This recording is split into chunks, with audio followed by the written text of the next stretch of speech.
You know how they say eyes are the windows to the soul? Well, I think that words are too. I really enjoy studying this process of communication because you learn so much about the hearts of people.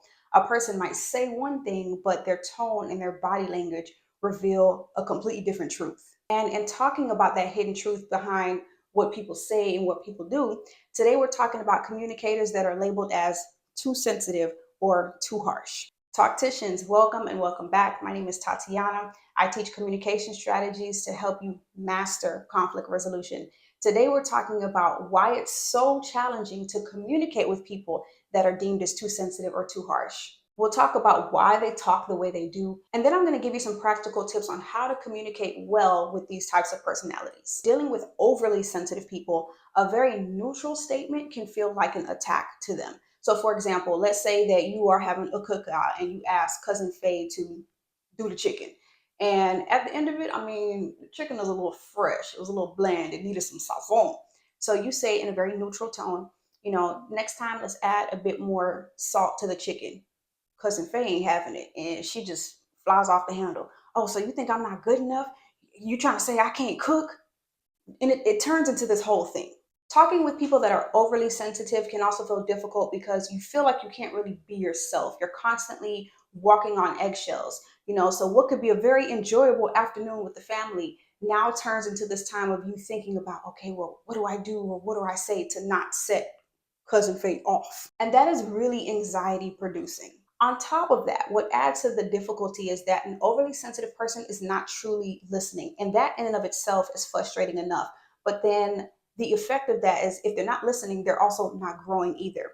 And you being the person that is offering this neutral criticism, you want to see them grow. You want to see them advance. You want to be able to have a conversation without it turning into, an emotional shutdown. But you can't do that because they aren't able to receive that information in a neutral way. Now let's deal with the people who are deemed as really harsh or really blunt. So, for example, let's say that you're talking to your partner and you open up about some of the struggles that you've been having at work. That person's response is typically going to sound like, hurry up, get to the point, hey, that's life, toughen up. Then you end up leaving that conversation feeling rushed, feeling hurt, and feeling unheard. Another reason why it's so hard to communicate with somebody that is really harsh in their style is that those people tend to prioritize being right over relationship. So let's say, for example, you and your siblings are planning a surprise party for your mom, and you say, "Hey, mom says that she really likes Caribbean food, so we should try that new spot downtown." Your sister says to you, "Girl, you tripping? Like mom said that one time, like 2 years ago. She's been really into Thai food lately. Let's just go with what I said."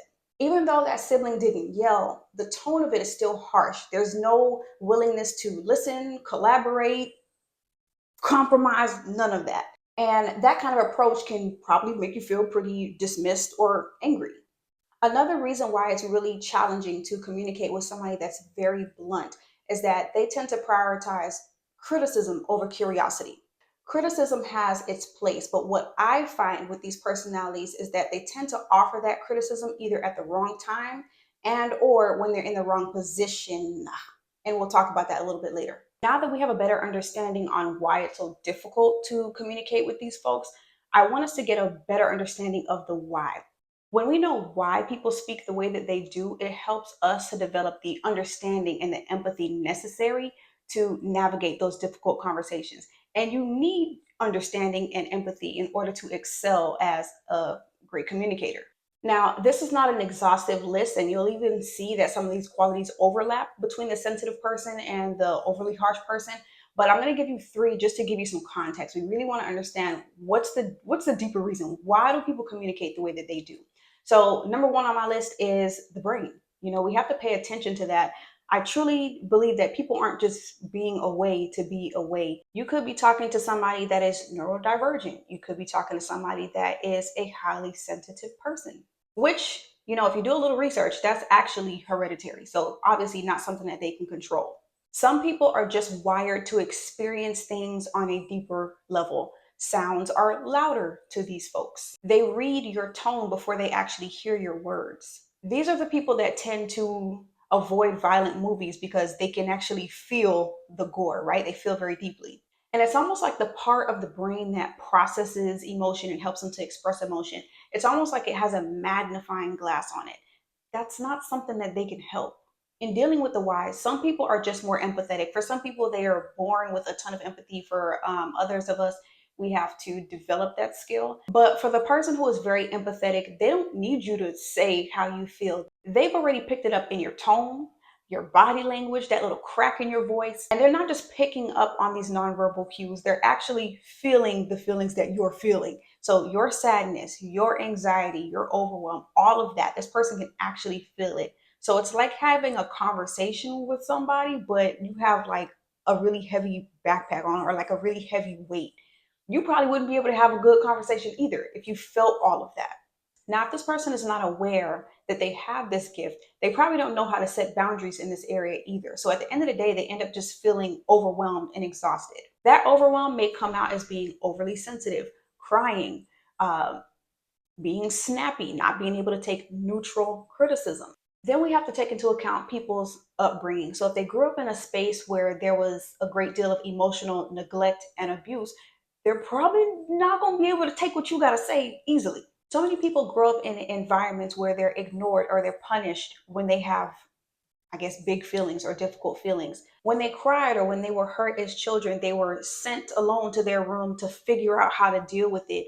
They heard things like, stop crying, or I'll give you something to cry about. In those scenarios, no one's actually teaching them how to identify the emotion, how to process it, how to express it. They just got teased, slapped, or yelled at.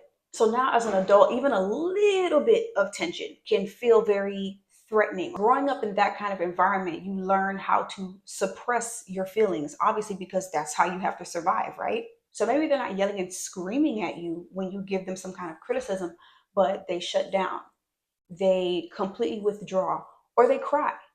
And they assume that it's the person just being weak or too sensitive. But that person is crying because they're trying not to choke you. So I would highly suggest that we stop playing with them people. So now let's deal with the people that we deem as too harsh. Now remember, some of these characteristics may overlap, but still, I'm going to share them. We have to take into account, once again, the brain. The person could be neurodivergent. The person could be a highly sensitive person, but the way that that manifests itself, it's not like the sensitive person where they're crying or they're shutting down. Their approach is a little bit more forward or a little bit more aggressive. This person may be processing the conversation so fast and so logically that they miss out on all of the emotional nuance that it takes to have a pleasant conversation. Their tone may sound cold, but it's not that they're trying to be that way. It's just that their brain didn't register the need to soften it. Let's say that you're hanging out with your blunt friend and you make a mistake and they say, hey, you messed this up. They're not necessarily trying to be rude. They're stating the truth and they're ready to fix it. Another thing to take into account is burnout. And I mean, the person could be considered too sensitive or too harsh. Burnout happens to everybody. Tired people don't always have the room to be tender. You don't believe me? Ask any mom between the hours of 4 and 8 just how soft and tender she is. When you are exhausted, when you're in survival mode, being empathetic, picking up on body language, thinking about the other person's feelings, empathy, that feels like another job. And that's if it shows up on your radar at all. You also have to pay attention to people's upbringing, their environments. If they grew up in a space where being vulnerable was shamed or they got punished for it, or having, feelings in general, just like the sensitive people in these situations, they also had to learn how to cope. They may not cry, they may not shut down, but they've learned to toughen up in order to survive that environment. I want you all to remember that kind of environment. No one is teaching them how to recognize their emotions and how to deal with it in a healthy way. So instead of plainly saying, hey, what you said hurt my feelings, sometimes they turn around on you and say, you being dramatic, you being too sensitive. Talking about this harsh person, they could also just be very power centered, to be quite honest. And it could be their personality. It could be because of the environment that I just described. These are the people that seek out arguments. And although debating is an excellent practice, the person who is harsh, they tend to be very mean and judgmental in those conversations, because proving that they are right is an ego boost. It makes them feel good. Debates and even just regular conversation get heated when they don't necessarily need to, because that person is much more interested in offering criticism over curiosity. I mentioned earlier that these are the folks that tend to employ criticism at the wrong time or when they're in the wrong position. When somebody is hurting, When somebody is vulnerable enough to let you know what's going on with them, that is not the time to use criticism. These personalities play the role of the judge without recognizing that all that person needed was a hug. I know it can be really difficult talking to somebody that has a very harsh communication style, but they're not communicating like that because they don't like you or they don't love you. It's just that they're not used to leading with care because of the way that their brain works, because they're power centered, because of the environment that they grew up in. They don't know how to simply say, hey, you hurt my feelings. And they end up using dominance as a way to keep control. Now, if you find yourself in a too sensitive, too harsh dynamic, I'm smiling because God is just so funny. He really has a sense of humor. As much as you cannot stand that other person, you need them. The harsh person is there to teach the sensitive person how to set boundaries, how to speak up for yourself, how to be authentic and stop people pleasing and doing things that you generally don't want to do. And on the same side of it, the sensitive person is also there to do some teaching. They are teaching the person who is overly harsh or too blunt how to really value their relationships over control, how to slow down, how to listen with empathy, how to actually use discretion in these conversations. Y'all might annoy the hell out of each other, but I guarantee you that you are in this dynamic for a reason. You're in this dynamic to learn, so learn the lesson. So now we understand why it's so difficult to talk to these personalities. We have a better understanding of why people communicate the way that they do. Now I want to give us some tips. How do we grow? How do we move forward? How do we have healthier conversations? The first thing I'm going to tell you is deal with yourself first. I can give you a script. I can lay out all the things of what you need to say. But if you have not done the self-reflection, the script ain't gonna matter. So I want you to ask yourself some really important questions. Think about when you were a child, a younger person. What happened when you showed feelings of sadness, guilt, rejection? When someone criticizes you, why does it bother you so much? What have you gained by being the way you are? And what have you lost? Once you've done this self reflection, you might actually notice that you have a couple of things in common with the other personality. Some other things. I want us to seek understanding. That means that we are not judging. That means that we are not flying off the handle. We are becoming investigators. We are listening. We are asking clarifying questions. We are trying to figure out where the other person is coming from.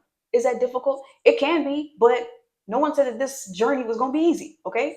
So seek to understand, learn to ask questions. Also, learn how to speak in a way that the other person can actually understand you. One of my pet peeves is we call people too sensitive and then proceed to be insensitive. So, if we're going to be better at communicating with this person, remove that phrase from your vocabulary and recognize that this person may require a softer startup. Maybe you can use the sandwich technique. And if you want me to do a video on that and some other techniques that you can use, let me know in the comments. Definitely aim to be warm and compassionate because remember, a lot of the times people are not trying to be stubborn. There are all of these different factors why we communicate the way that we do. So warmth and compassion go a long way. For the people that are deemed harsh, they tend to be very direct in their communication. So even if that style is outside of how you typically communicate, study it. Get very good at being very clear and succinct in the way that you speak because that is what they value and that's how they're going to be able to understand your point better. Now, you're probably on this channel because the damage has already been done and you're trying to figure out how to repair it. An apology, a sincere apology can go a very long way. And be honest and upfront. Let them know, hey, I'm working on my communication. I'm going to make mistakes. I made a mistake and I'm trying to be better. You can even open up the invitation and let them know, hey, if I'm not doing this the right way, or if you felt a certain way about it, please feel free to come back and let me know so that I can work on it. Now, don't run around apologizing just because I said it, because people are excellent at picking up on authenticity or fakeness. So if you do not genuinely feel apologetic, if you do not want to be that open and vulnerable, then don't.